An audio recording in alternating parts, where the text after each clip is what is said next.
Les gars, vous le voyez ici, le Bitcoin continue à chuter. Alors aujourd'hui, au cours de cette vidéo, j'ai des informations urgentes à partager avec vous. La plupart des gens se trompent complètement sur la raison de cette chute. Alors, il faut qu'on en discute au cours de cette vidéo, tout comme je devais vous prévenir hier, par exemple, que le Bitcoin allait probablement encore chuter. Eh bien, malheureusement, c'est chose faite. Alors, aujourd'hui, j'aimerais aborder tous les aspects des marchés des cryptos. Que savoir actuellement? J'ai aussi d'importantes opportunités à vous présenter, par contre, sur les marchés boursiers traditionnels. Je vous tiendrai bien sûr au courant de mes avancées dernières, donc j'ai vraiment une vidéo passionnante à vous proposer. Restez avec nous du début jusqu'à la fin. Alors, bienvenue à tous, je m'appelle Maxime et je vous apporte chaque jour des nouvelles vidéos en français sur la crypto. Si vous êtes nouveau sur cette chaîne, alors soyez sûr de vous abonner et d'activer la cloche dès maintenant. Alors, comme toujours, allons droit au but. Le Bitcoin a connu une chute absolument vertigineuse depuis qu'il a franchi le dernier support d'hier. Eh bien, on est tombé en ligne droite. Alors déjà, je vous avais prévenu il y a quelques semaines que Michael Saylor risquait potentiellement de vendre du Bitcoin et que le marché réagirait sûrement assez très mal à ceci. Eh bien, pour le coup, je pense que vous le voyez, c'est assez clair. La réaction est clairement négative. Alors, certains d'entre vous m'ont dit hier que, oui, pour le coup, lorsque je vous avais prévenu, les 32 Bitcoins vendus par Michael Saylor, pour le coup, n'ont eu aucun impact évident au niveau de la pression de vente sur le prix du Bitcoin. Bien sûr, 32 Bitcoins, ça ne suffit pas du tout à influencer, eh bien, le cours du prix. Mais par contre, ce que ça fait, c'est que ça change le mindset. Ça a changé la donne. Beaucoup de personnes s'attendaient à ce que Michael Saylor ne vende jamais de Bitcoin. Ça a toujours été le sauveur de nos marchés. Il a fait toujours tout ce qu'il pouvait pour seulement accumuler le plus possible et ne jamais vendre. Or, eh bien, ce que ça signale, en fait, cette vente laisse présager. En fait, simplement, ça ouvre la porte à ce qu'il puisse vendre davantage. Et donc, ça inquiète énormément de personnes. D'ailleurs, j'ai des données supplémentaires à ce sujet et la situation est pour le moins délicate. Alors, voilà. Il y a de quoi s'inquiéter quant à la quantité de Bitcoin que Michael Saylor pourrait encore vendre, on va y revenir. Le problème, c'est que, bon, pour le coup, je pense que c'est le moins qu'on puisse dire, le marché a eu une réaction un petit peu excessive. On a chuté, à partir d'ici aux 73, ça nous donne 11% pour le Bitcoin, ce qui est assez considérable. Mais quoi qu'il en soit, je vous partagerai cette analyse un petit peu plus tard. Pour finir avec l'analyse technique déjà, pour passer du côté de l'Ethereum, eh bien, il a également enregistré une forte baisse, l'ensemble du marché des cryptos, bien entendu. Certains altcoins sont encore dans le vert miraculeusement, mais Ethereum, Solana ont connu une chute assez brutale. Alors, pourquoi autant de panique? Et pourquoi est-ce que le marché se casse la figure alors que, bon, finalement, il ne se passe pas grand-chose de bien neuf par rapport à d'habitude? Eh bien, si vous regardez ce qui s'est passé dernièrement, c'est simplement avec Michael Saylor. Alors, j'arrêtais pas de vous dire que lorsque Saylor achetait du Bitcoin ici aux 120, 115, 110 $, eh ben, bon, forcément c'était mieux que rien, mais c'était pas forcément une bonne idée. Je pense qu'il aurait simplement dû accumuler plein d'argent et attendre des prix plus bas parce que, eh bien, ça aurait pu avoir des conséquences bien plus importantes à l'avenir s'il avait des difficultés à rembourser les intérêts de ses dettes. Forcément, maintenant, il va devoir trouver un moyen de lever des fonds pour éviter un effondrement total de sa compagnie. Alors, depuis lors, que s'est-il passé? Pour le coup, il a levé 2 milliards de $ en plus. Avec cet argent, il a remboursé 1,4 milliard de $ de dettes qui doivent arriver à échéance d'ici 2029. Alors, grâce à cette réserve de liquidité, il lui restait suffisamment d'intérêt pour plusieurs années. Donc, normalement, c'était quelque chose qui ne devait pas du tout nous inquiéter. Cependant, le remboursement de cette dette, arrivant à échéance en 2029, s'est avéré être une mauvaise décision, en fait, parce que il lui reste 3 ans et il lui reste juste quelques mois de paiement d'intérêt avant d'être à court d'argent. Et ça, c'est ce qui inquiète les gens actuellement, en fait. Il a un petit peu la corde au cou pour le moment, surtout si le Bitcoin continue à chuter. Qu'arrivera-t-il s'il ne parvient pas à lever davantage d'argent? En fait, dans ce cas, il devra vendre des parts de ses actions et ça, forcément, ça affectera le cours du Bitcoin. Et ça, c'est ce que craignent les investisseurs actuellement. Et si tout s'effondrait, comme je vous en avais, éventuellement annoncé la possibilité il y a quelques mois, le truc, c'est que j'aimerais aborder un point de vue un petit peu différent. C'est vrai, c'est quelque chose qui est absolument inquiétant pour le moment, mais on ne sait pas trop jusqu'où la situation va pouvoir arriver. Pour le coup, je ne m'attends plus non plus à une chute libre. Certains prévoient bien qu'on revienne revisiter les 50 000 $ d'ici quelques jours ou semaines. Je ne partage pas cet avis. Ce que je vais vous dire simplement, c'est que Michael Saylor va devoir, c'est vrai, trouver une solution. C'est compliqué actuellement. Il va devoir lever des fonds et, bon, peut-être cesser d'acheter du Bitcoin avec cet argent uniquement pour financer sa dette. Bon, en soi, c'est pas un signal baissier, parce que s'il lève des fonds sans les utiliser pour acheter du Bitcoin, ça signifie que l'une des principales sources de demande de Bitcoin, pour le coup, cesse d'en acheter. Donc ça va pouvoir permettre un petit peu de récupérer un équilibre sur le marché. C'est ce qu'on observe actuellement d'ailleurs, et c'est pour ça que le prix est en train de chuter. Personnellement, de toute façon, je continue d'accumuler malgré cette rechute. Je m'attends à ce que le Bitcoin n'ait sûrement pas fini eh bien, d'avoir une pression de vente. On observe ici une boîte orange assez intéressante au 63,5, ce qui représente le dernier bottom. Est-ce qu'on aurait peut-être un, deux, trois, un triple bottom ici pour revenir visiter les alentours des 60 000 $, et peut-être que la troisième fois ce sera la bonne. À partir de là, bon, on verra bien, soit on chute encore davantage, mais je parie en tout cas sur un fort rebond au minimum au court ou moyen terme. Pour ma part, je me contente d'acheter progressivement, vous le savez, j'essaie de constituer une position principalement sur le Bitcoin et le marché boursier, plus particulièrement la bourse pour être honnête actuellement, et je vous en parlerai plus en détail dans un moment. Alors, on est légèrement en baisse actuellement du côté du S&P 500, mais tout de même à all-time high hier. Donc voilà, la hausse se poursuit avec des tensions qui s'accentuent toujours au Moyen-Orient et ça entraîne une augmentation aussi du prix du pétrole.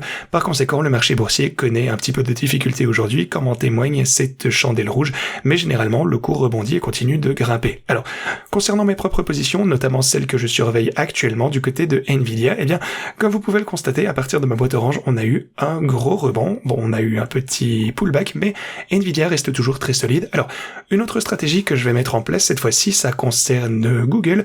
Google qui est actuellement en baisse de, qu'est-ce que ça nous donne, 11-12% à partir du sommet, ce qui est énorme pour ce genre d'action. Cette baisse significative pour le coup est un bon signe et je vais commencer un petit peu à lisser ma position, à acheter davantage si on continue à chuter.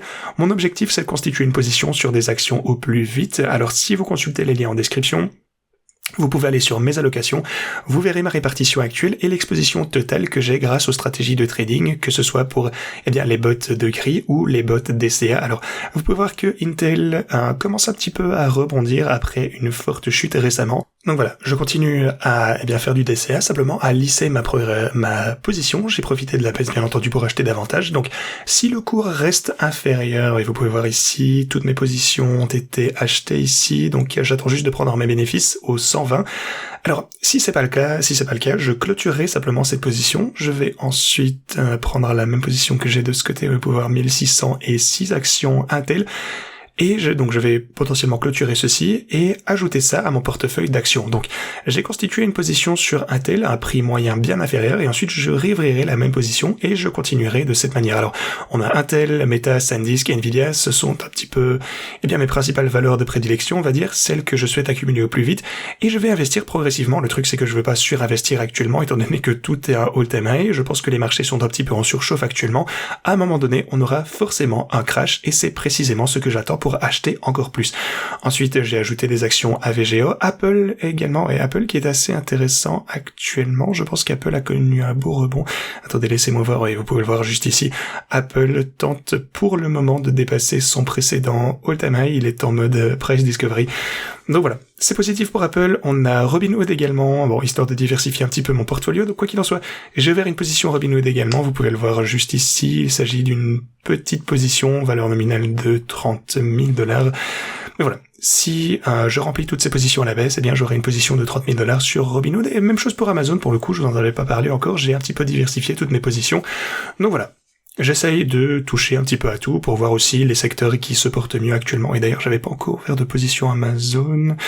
Oui, je vais peut-être en ajouter une pour 20 000 $. Oui, Amazon, je pense, j'ai déjà fait les recherches, mais j'ai pas ouvert le bot. Mais voilà un petit peu pour mes investissements actuellement. Je continue de travailler sur ça au jour le jour. J'espère que c'est quelque chose qui vous plaît. Je continuerai à partager bien sûr mon expérience avec vous. Mais globalement, mes stratégies pour la bourse restent assez rentables. Même en cas de pullback important, bien entendu. Si ces actions passent en mode négatif, ça me convient tout de même, je reste satisfait. Ça me permettra d'accumuler une position spot à un prix bien plus bas de toute façon. Et vous le savez, vu que ce sont des valeurs sûres, vous finirez toujours par vous en sortir en gérant bien notre marge, bien entendu. Alors, je vais prendre la même stratégie, je recommencerai à investir progressivement. Je vais faire une vidéo dédiée pour vous réexpliquer tout ceci bientôt d'ailleurs, et je vous tiens informé de l'évolution de la situation à chaque vidéo. Attel se trouve actuellement à point de support, Google semble également bien se comporter avec ce pullback ici aux alentours des 350. Quoi qu'il en soit, si vous souhaitez utiliser mes stratégies trading, rendez-vous en description de cette vidéo, inscrivez-vous sur Pionex ici, profitez de bonus exceptionnels qui vous attendent de ce côté. Selon le montant de votre premier dépôt, vous pourrez également ouvrir une position de grille pour la crypto. Vous trouverez également tous les liens, ou presque ici, pour mes principales positions. Si vous souhaitez encore plus, vous avez ce lien avec ma feuille de trading, ça vous ramènera de ce côté, et je rajoute des liens au jour le jour, bien entendu, alors que je continue d'augmenter mon portfolio. Sinon, Du côté des news, de nouveaux missiles ont été tirés au Moyen-Orient, l'Iran a tiré sur le Golfe, les États-Unis ont riposté, ils ont attaqué l'Iran, ils ont attaqué des îles. D'ailleurs, Donald Trump a déclaré que les négociations se poursuivaient. Marco Rubio a déclaré qu'il faut généralement jusqu'à 6 jours pour obtenir une réponse de l'Iran, donc ça a pris énormément de temps, je sais pas, il les laisse en vue ou quelque chose comme ça, mais bref, au milieu de tous ces échanges de missiles, il semblerait qu'ils soient toujours en train de dialoguer. L'Iran affirme de son côté qu'il n'y a pas de dialogue, alors gardez ça à l'esprit, on a toujours des informations contradictoires. Sinon, de nombreux investisseurs ont été liquidés hier avec un montant de 1,8 milliard de dollars, dont 1,5 en position longue, et ça vous montre que encore une fois, pour être honnête, le marché des cryptos n'est pas au beau fixe actuellement, avec tout ce qui se passe autour de Michael Saylor, des recherches potentiellement sur l'informatique quantique, etc. Alors, on récupérera sans aucun doute de belles opportunités dans le secteur. Pour le moment, je me concentre simplement sur l'achat de Bitcoin, c'est mon principal investissement.